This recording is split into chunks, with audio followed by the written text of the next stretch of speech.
오늘 저는 어버이 주일을 맞이해서 아바 아버지라는 제목으로 말씀의 은혜를 잠깐 나누기 원합니다. 3일교회를 담임하고 계시는 송태근 목사님의 쾌도 남마 시리즈에 나오는 이야기를 하나 소개하겠습니다. 어떤 교회의 주일학교에서 일어난 일이라고 해요. 10계명 쓰기 대회를 했습니다. 그런데 한 초등학교 저학년 학생이 제5계명을 쓰다가 실수를 했어요. 내 부모를 공경하라라고 해야 되는데 내 부모를 공격하라 라고 썼다고 합니다. 공경이라는 단어의 의미를 어려워한 어린 학생의 실수인 거죠. 하지만 우리의 부모 공경이 공격이 아닌가 생각하게 하는 그런 웃고픈 이야기입니다. 오늘은 어버이 주일입니다. 어버이 주일을 맞이하여 저는 예수님이 하나님을 부르셨던 호칭, 아바 아버지에 담긴 은혜를 함께 나누기 원합니다. 예수님의 이 호칭, 예수님은 하나님을 아바 아버지라 부르셨거든요. 이 호칭에는 우리가 실천해야 할 부모 공경의 그림이 잘 나와 있습니다. 예수님은 하나님을 아버지라 부르셨을 뿐 아니라 더 나아가 하나님을 아바 아버지라 부르셨어요. 이 아바라고 하는 말은 아람어예요. 이것은 인격적인 대상을 향한 친근함을 의미하는 단어입니다. 오늘날 한국어로 굳이 표현하자면 아빠에 해당되는 단어인 것입니다. 그런데 사실 예수님 이전의 유대인들 전통에서는 하나님을 아버지라고 부르는 것, 그리고 아바라고 부르는 것은 거의 찾아볼 수가 없었어요. 왜냐하면 유대인들은 여호와 하나님의 이름을 직접 부르기를 꺼려했습니다. 왜냐하면 하나님의 이름을 망령되이 일컬을까 봐 겁이 난 거죠. 그래서 하나님을 경외하는 것 반, 두려움 반, 이게 작용을 해서 여호와라는 그 이름을 잘 안 불렀어요. 그래서 아람어로 주라고 하는 의미의 단어 아도나이를 사용할 정도였어요. 그러나 예수님은 이 땅에 오셔서 획기적인 호칭을 사용하셨어요. 하나님을 아버지라고 부르셨어요. 하늘에 계신 우리 아버지요, 천지의 주제이신 우리 아버지요, 아버지라는 단어를 사용하셨어요. 그런데 그만이 아닙니다. 아바 아버지라 부르셨어요. 그리고 예수님은 본인만이 아니라 제자들에게도 하나님이 예수님의 아버지만이 아니라 그들의 아버지가 되심을 은근히 내비치셨습니다. 요한복음 20장 17절에 보면 예수님이 부활하신 다음에 제자들에게 나타나셨어요. 그리고 이렇게 말씀하셨어요. 17절 말씀, 요한복음 20장 17절 다 같이 읽어보겠습니다. 시작. 예수께서 이르시되 나를 붙들지 말라. 내가 아직 아버지께로 올라가지 아니하였노라. 너는 내 형제들에게 가서 이르되 내가 내 아버지 곧 너희 아버지 내 하나님 곧 너희 하나님께로 올라간다 하라 하시니. 그렇습니다. 오늘 우리가 읽은 갈라디아서 4장 본문에 의하면 예수님을 믿는 그리스도인들도, 크리스찬들도 그의 영을 받은 사람으로서, 아들의 영을 받은 사람으로서 하나님을 아바 아버지라 부를 수 있게 됐다는 거예요. 개역 개정 성경에는 아빠 아버지라고 되어 있습니다. 이렇게 부를 수 있게 되었어요. 갈라디아서 4장 6절에서 7절까지 말씀 우리 다시 한번 같이 읽어보겠습니다. 시작. 너희가 아들임으로 하나님이 그 아들의 영을 우리 마음 가운데 보내사 아빠 아버지라 부르게 하셨느니라. 그러므로 내가 이후로는 종이 아니요 아들이니 아들이면 하나님으로 말미암아 유업을 받을 자니라. 정말 두고두고 감사할 일이 아닐 수 없어요. 천지 만물을 주관하시는 여러분, 이 세상에 최고의 부자가 누굴까요? 하나님이에요.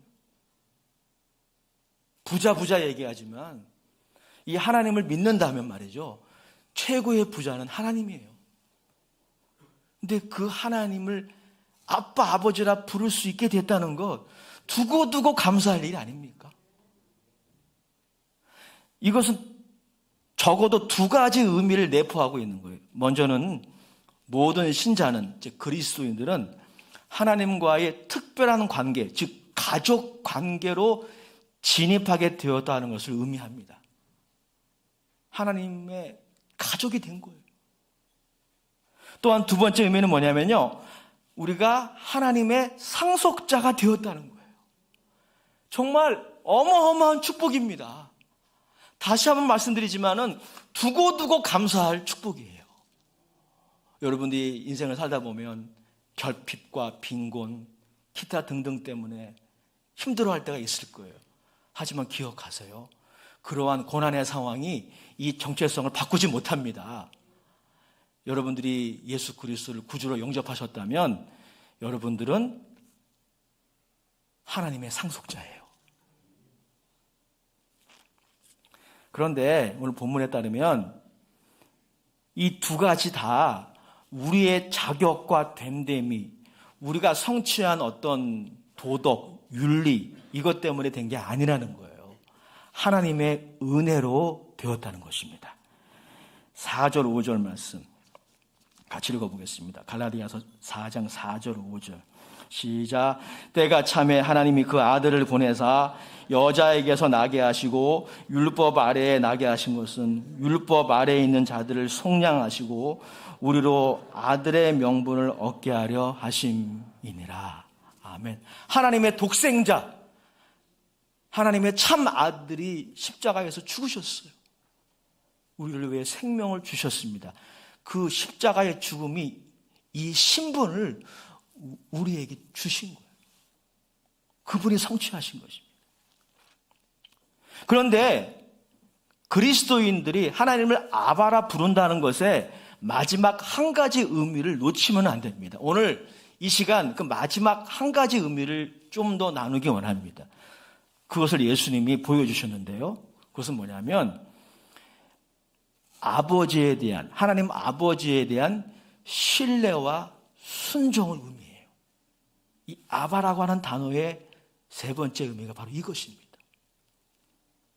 즉 아버지를 신뢰함으로 공경하는 것, 이것이 예수님이 우리에게 보여주신 하나님 아버지에 대한 그의 태도입니다. 그런 의미에서 예수님이 하나님을 아버지라 부른 것입니다. 이것을 신학학자 요하킴 에레미야스가 잘 논증했어요. 그에 따르면 아바의 의미는 어린아이가 아버지에게 하는 것처럼 확신을 가지고 그리고 동시에 경건하면서도 정중하게 하나님께 말하는 것, 이것이라고 논증을 했습니다. 즉 아바의 의미는 아버지의 선하심과 능력에 대한 강한 신뢰를 바탕으로 하는 거예요. 그리고 그것은 공경으로 이어지는 것입니다. 예수님은 이렇게 하나님 아버지를 신뢰하셨어요. 그리고 공경하셨어요. 그리고 그 공경은 순종으로 이어졌습니다. 마가복음 14장 36절에 보면 예수님이 겟세마네 동산에서 기도하실 때 하나님을 불러요. 그때 아버지라고 불러요. 같이 읽어볼까요? 마가복음 14장 36절 시작. 이르시되 아버지여, 아버지께는 모든 것이 가능하오니 이 잔을 내게서 옮기시옵소서. 그러나 나의 원대로 마시옵고 아버지의 원대로 하옵소서 하시고. 예수님이 겟세마네 동산에서 보여주신 순종, 그 순종이 바로 아버지에 대한 신뢰와 공경을 바탕으로 하고 있다는 것입니다. 그런데 여러분, 좀 전에 말씀드린 바와 같이 예수님을 믿는 그리스도인들도 하나님을 어떻게 불러요? 공개적으로 아버지라 부릅니다. 그래서 하나님 아버지에 대한 신뢰와 자발적인 순종이 나타나기 시작해요. 이게 요점입니다. 자발적인 순종. 하나님에 대한 단순한 두려움에 속박되어서 순종하는 것이 아니라 자발적으로 순종하게 돼요. 놀라운 변화죠. 오늘 갈라디아서 4장 1절에서 3절은 우리들에게 그것을 잘 설명해 주고 있어요. 다시 한번 갈라디아서 4장 1절에서 3절입니다. 시작. 내가 또 말하노니 유업을 이을 자가 모든 것의 주인이나 어렸을 동안에는 종과 다름이 없어서 그 아버지가 정한 때까지 후견인과 청지기 아래에 있나니 이와 같이 우리도 어렸을 때 이 세상의 초등학문 아래에 있어서 종노릇 하였더니. 하나님을 섬기는데, 하나님의 율법을 지키는데 하나님에 대한 단순한 두려움에 속박되어서가 아닌 거예요. 이것은 종의 정신이에요. 직원의 마인드예요. 종의 마인드, 직원의 마인드는 뭡니까? 왜 주인을 섬기죠? 미래에 자기에게 있을 수 있는 불이익 때문이에요. 그걸 피하기 위해서. 이게 종의 마인드고 직원의 마인드예요. 하지만 예수님을 구주로 영접하고 하나님을 아버지라 부른 사람들에게 나타나는 변화가 뭡니까? 자원하는 마음으로 순종하기 시작해요. 자원하는 마음으로. 즉 사랑의 자원함. 이것이 성령을 통하여 하나님을 아버지라 부른 사람들의 특징이라는 것입니다. 여러분 한번 생각해 보십시오. 사랑하면 자원합니다. 그래서 여러분이 많이 사랑할수록 거기에 자유가 있어요. 왜냐하면 자발적이 되기 때문입니다. 반면에 사랑하지 않으면 억지로 하고 무언가에 속박되어서 합니다. 거기에는 행복이 있을 수가 없는 것이죠. 이게 사랑의 특징 아닙니까? 여러분들이 어떤 대상을 사랑하든 사랑하면 그 사랑하는 대상을 위해서 자발적으로 내 인생을 할애합니다. 우리가 예수님을 믿고 성령을 받기 전에는 오늘 본문 1절에서 3절 말씀처럼 죄와 이 세상 신의 종노릇했죠. 근데 그것만이 아니라 우리가 어디에 종노릇했습니까? 도덕과 의무 혹은 계율에 종노릇했어요. 오늘 본문에 말하고 있는 것처럼 어린아이가 성인이 되기 전에 보모가 필요하단 말입니다. 그런 의미에서 보면 어린아이가 초등학교를 가기 전에 과거에는 보모라는 제도가 있었어요. 개인 교수죠.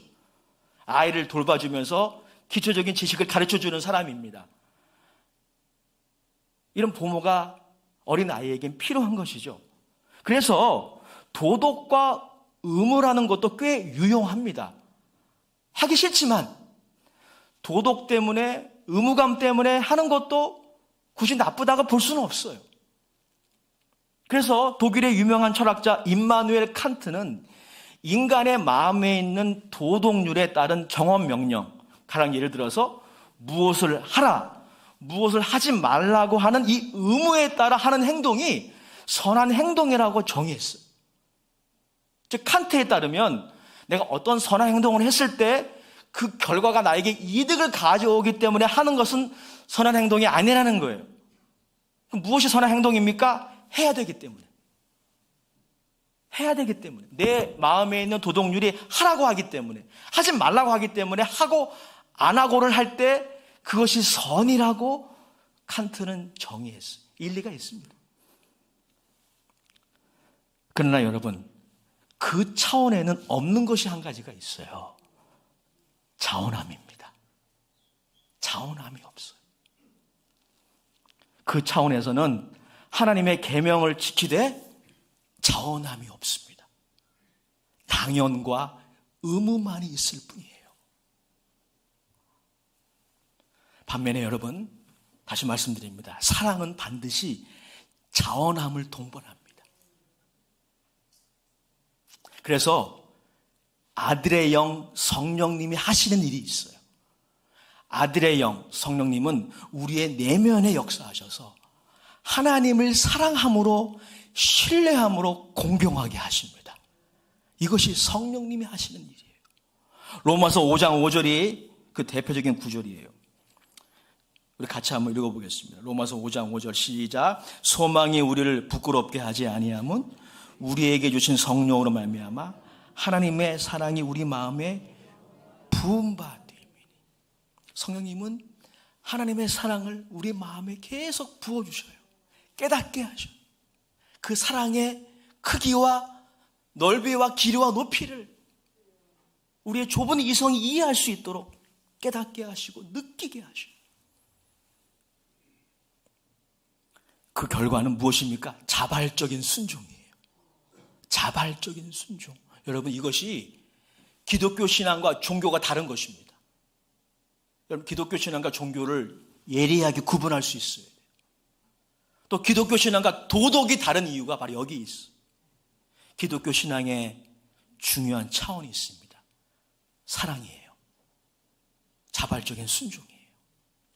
사랑하는 여러분, 이것이 바로 우리에게 있어야 할 하나님 아버지를 향한, 또한 육신의 어버이를 향한 효의 원천입니다.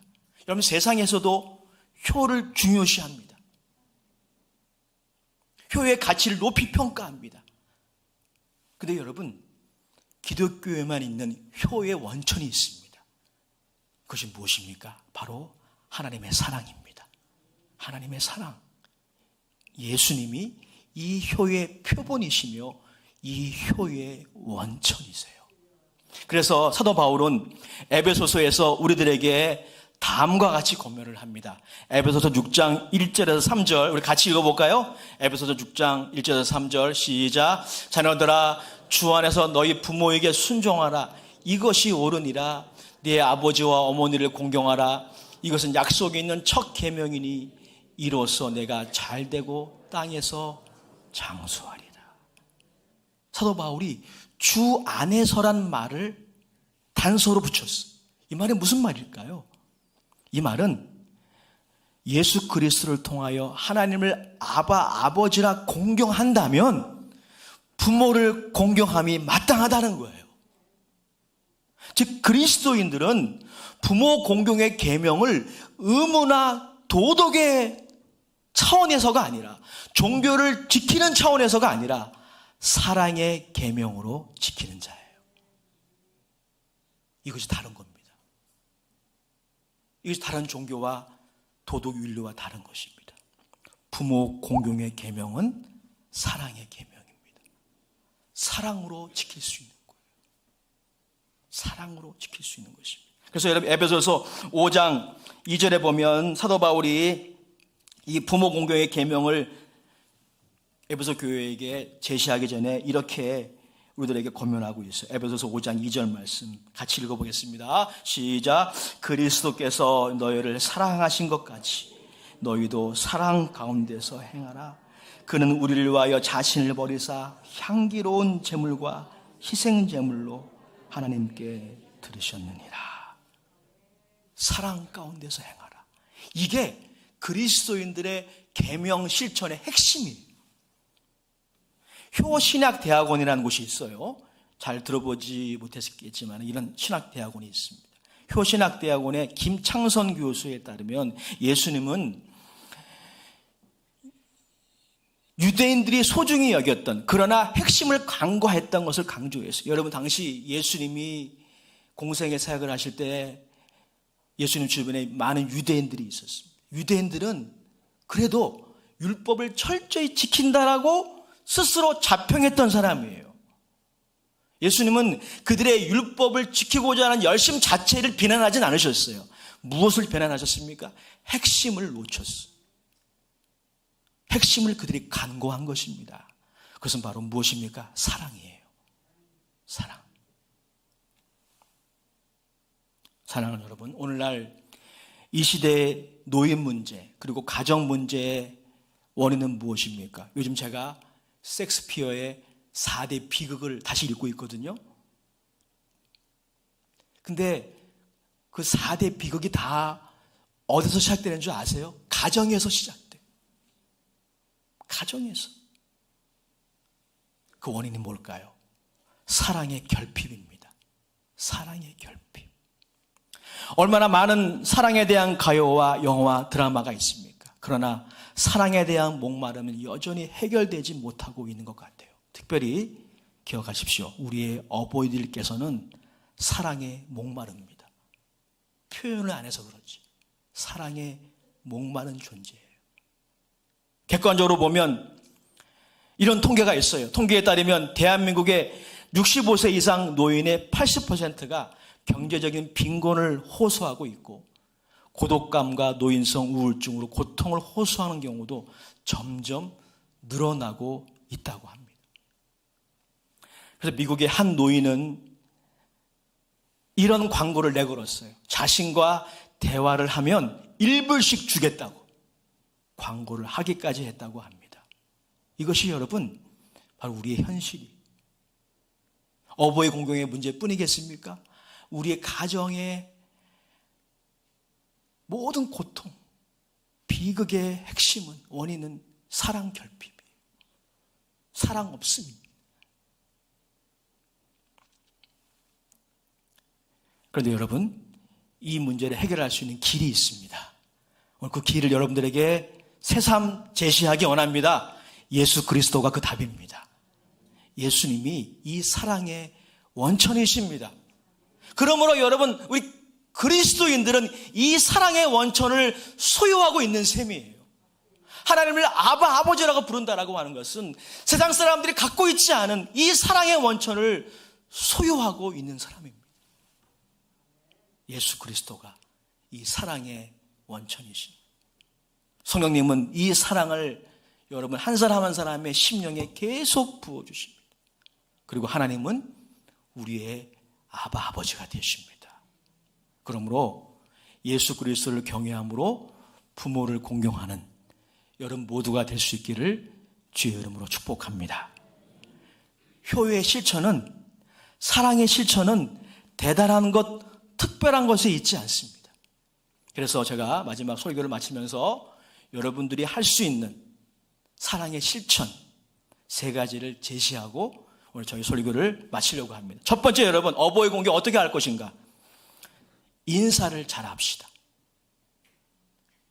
인사를 잘해야 돼요. 여러분 어려운 것이 아닙니다. 특별히 자주 인사하는 것, 이것이 어버이 공경의 구체적인 실천에 해당되는 것이죠. 어버이는 아빠, 엄마 한마디에 그 마음이 녹습니다. 함께하는 것만으로도 행복해 하시는 것이 아빠, 엄마예요. 혹시 여러분 중에 부모님과 반목한 채 오랫동안 관계를 끊고 살아가는 분들이 계시다면 오늘 용기를 내어 전화하시기 바랍니다. 이것이 우리가 해야 할 사랑의 실천이에요. 여러분 교회에서도 마찬가지. 교회에서도 인사 잘합시다. 인사만 잘해도 반은 먹고 들어가는 거예요. 두 번째, 이제 우리가 어버이의 짐을 덜어드려야 할 때가 되었습니다. 우리가 어릴 때는 어버이가 우리의 짐을 져주셨어요. 그러나 이제는 우리가 어버이의 짐을 나누어 질 때가 벌써 되었습니다. 갈라디아서 6장 2절의 말씀에 이렇게 기록하고 있어요. 우리 같이 읽어보겠습니다. 갈라디아서 6장 2절입니다. 시작. 너희가 짐을 서로 지라. 그리하여 그리스도의 법을 성취하라. 그리스도의 법은 어떤 법입니까? 사랑의 법이죠. 그 사랑의 법을 우리가 어떻게 성취할 수 있을까요? 짐을 나누어 지는 것입니다. 세 번째, 여러분 무엇보다도 최고의 효도가 있어요. 그것은 예수님을 믿게 해드리는 것입니다. 시간은 그리고 어버이는 우리를 기다려주지 않습니다. 오늘 그리스도의 사랑을 어버이에게 전하고 실천하는 여러분 모두가 될 수 있기를 주의 이름으로 축복합니다. 무엇보다 여러분 꼭 기억해야 될 것이 있어요. 때로는 여러분 마음은 원이로되 어버이의 공경을 하기가 쉽지 않을 때가 분명히 있습니다. 가령 예를 들어서 여러분 친어머니, 친아버지 공경하는 것은 어렵지 않죠. 하지만 시아버지, 시어머니는 예의가 달라져요. 장인, 장모님은 예의가 달라져요. 하나의 예의입니다. 게다가 여러분 우리가 부모님으로부터 받은 축복이 많이 있지만 혜택이 너무나 많이 있지만 우리 자녀들은 받은 상처들을 더 잘 기억하죠. 그래서 부모 공경의 계명을 알고 또 실천하기 원하지만 힘들어하는 자녀들이 의외로 많이 있습니다. 우리가 다 연약하기 때문에 그래요. 그래서 하나님이 우리들에게 예수님을 보내주신 것입니다. 예수님이 이 사랑의 원천이십니다. 누구든지 이 예수님을 구주로 영접하면 우리가 할 수 없는 사랑을 하게 되는 거예요. 여러분, 하나님의 사랑은 특징이 있어요. 사랑할 수 없는 악조건들을 넘어서는 특징이 있습니다. 고린도전서 13장에 보면 사랑의 특징이 잘 나오죠. 사랑은 모든 것을 견디며 모든 것을 이기며 모든 것을 바라며 모든 것을 소망하는 일이라. 제가 정확한 인용이 아닐 수가 있겠어요. 무슨 말입니까? 하나님의 사랑의 중요한 특징이에요. 사랑할 수 없는 악조건들, 부모 공경의 계명을 알지만, 사랑으로 자원해야 됨을 알지만 사랑할 수 없음이 우리의 현실이라는 것입니다. 그 악조건들, 수많은 악조건들, 수많은 상처들, 수많은 악연들, 그런 불리한 조건들, 이로 다 말할 수 없을 거예요. 그래서 여러분, 하나님이 우리에게 보내주신 선물, 어버이라는 선물로부터 받은 혜택이 무궁무진함에도 불구하고 그것들을 싹 잊어버리게 만드는 그런 것들이 있지 않습니까? 그것이 바로 사랑할 수 없게 만드는 수많은 악조건들이에요. 또 여러분, 저는 확신합니다. 하나님의 사랑은 그 악조건들을 극복하게 해요. 하나님이 그 악조건을 극복하셨잖아요. 도저히 사랑할 수 없는 우리들, 도저히 용납할 수 없는 우리들을 위해서 하나님이 직접 내려오신 건 아니겠습니까? 아들을 보내셨어요. 하나님의 독생자라고 하는 것은 하나님의 유일한 아들, 독특한 아들이라는 거예요. 그 하나님의 아들을 얼마나 귀하겠어요. 그 아들을 하나님이 아끼지 않으셨다고 말하고 있어요. 도저히 사랑할 수 없는 그 악조건을 하나님이 띄워놓으신 거예요. 여러분, 기억하십시오. 예수님을 보내주신 그 하나님은 성령을 통해서 그 사랑을 여러분 마음속에 부어주십니다. 여러분 마음속에 부어주십니다. 여러분의 내면에 부어주십니다. 그래서 여러분, 네덜란드의 유명한 코리 텐붐 여사 같은 분들 여러분 아시나요? 코리 텐붐 여자 목사님이세요. 2차 대전 때 독일군이 자신의 여동생을 현장에서 강간하고 구타하는 것을 경험했어요. 그런데 전쟁이 끝났습니다. 이분이 목회자가 되었으니까 집회를 인도하는 날이었어요. 부흥 집회를 인도하고 말씀을 전하는데 예배 끝나고 결신자를 받았어요. 쭉 이렇게 오늘 예수 믿기로 결신하는 사람들은 앞으로 나오라고, 기도해 주겠다고, 이렇게 얼터 콜이라 그러죠. 결신 시간이었어요. 그런데 줄 서서 기도를 받으러 나오는 남자가 한 명이 있었는데 얼굴이 많이 익어요. 얼굴이 많이 익어요. 그 남자예요.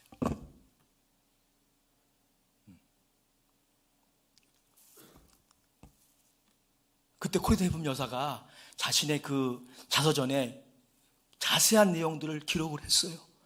정말 축복하기 힘든 상황이에요. 도저히 사랑할 수 없는 사람인 거예요. 하지만 자신의 기도를 받으러 나오는 그 남자를 보면서 코리대품 여사도 수없이 갈등했다고 합니다. 그러나 결국 극복했어요. 여러분, 그것이 그 목사님의 힘이 아니라 사랑의 힘이에요. 사랑, 하물며 여러분, 하물며 어버이로부터 받은 상처와 아픔이겠습니까? 결론입니다. 하나님은 우리를 그렇게 사랑하셨어요. 하나님은 우리를 그렇게 사랑하셨기 때문에 부모 공경을 소홀히 할까 봐 계명화시키셨어요. 계명으로 만드셨어요. 그리고 부모 공경을 힘들어 할까 봐 하나님은 우리를 사랑하심으로 부모 공경의 계명에는 약속을 달아주셨어요. 그 약속을 같이 한번 다시 읽어보겠습니다. 에베소서 6장 1절에서 3절 말씀이에요. 같이 읽어보겠습니다. 시작. 자녀들아, 주 안에서 너희 부모에게 순종하라. 이것이 옳으니라. 내 아버지와 어머니를 공경하라. 이것은 약속이 있는 첫 계명이니 이로써 내가 잘되고 땅에서 장수하리라.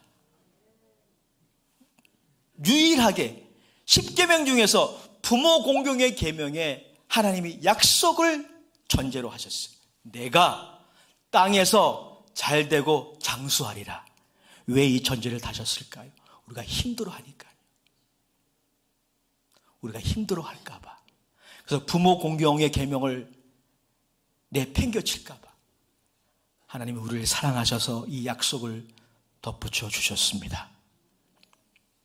하나님을 아바 아버지로 부른 여러분들은 그러므로 그 누구보다도 부모 공경해야 돼요. 이 사랑의 원천을 소유한 여러분들은 그 누구보다도 부모를 공경해야 합니다. 이 사랑의 계명을 하나님의 사랑으로 실천하여서 여러분의 가정에 하나님의 나라가 임하고 하나님의 영광이 나타나기를 주의 이름으로 축복합니다. 6장 3절 말씀, 약속이니까 좋은 건 아니겠습니까? 우리 다시 한번 큰 소리를 읽습니다. 시작. 이로써 내가 잘되고 땅에서 장수하리라. 아멘. 기도하겠습니다. 하나님, 어버이 주일에 어버이 공경의 계명이 사랑의 계명임을 다시 한번 나눴습니다. 사랑의 계명이기 때문에 사랑하지 않으면 실천할 수 없음을 고백합니다. 우리의 힘으로는 사랑할 수 없음 또한 고백합니다. 오늘 기도하는 모두에게 하나님의 사랑을 부어주셔서 어버이 공경의 계명을 실천하는 하나님의 종들 다 되게 하여 주시옵소서. 예수님의 이름으로 축복하며 기도합니다. 아멘. 오늘은 성찬주일입니다. 성찬을 대하기 전에 우리 스스로를 돌아봅시다. 우리 그리스도인들은 누구보다도 어버이를 공경해야 합니다. 하지만 우리가 오히려 세상보다 더 못할 때가 있지 않습니까?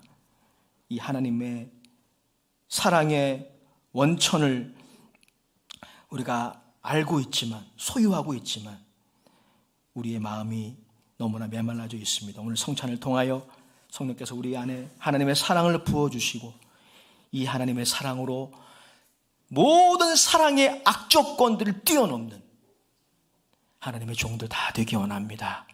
우리 그런 의미에서 우리 합심으로 기도할 때 우리 성찬 회원들은 이 앞으로 등단해 주시기 바랍니다. 우리 함께 기도하겠습니다. 주오신 아버지 하나님, 은혜와 사랑을 감사합니다. 하나님을 아바 아버지라고 부를 수 있게 하셔서 감사합니다.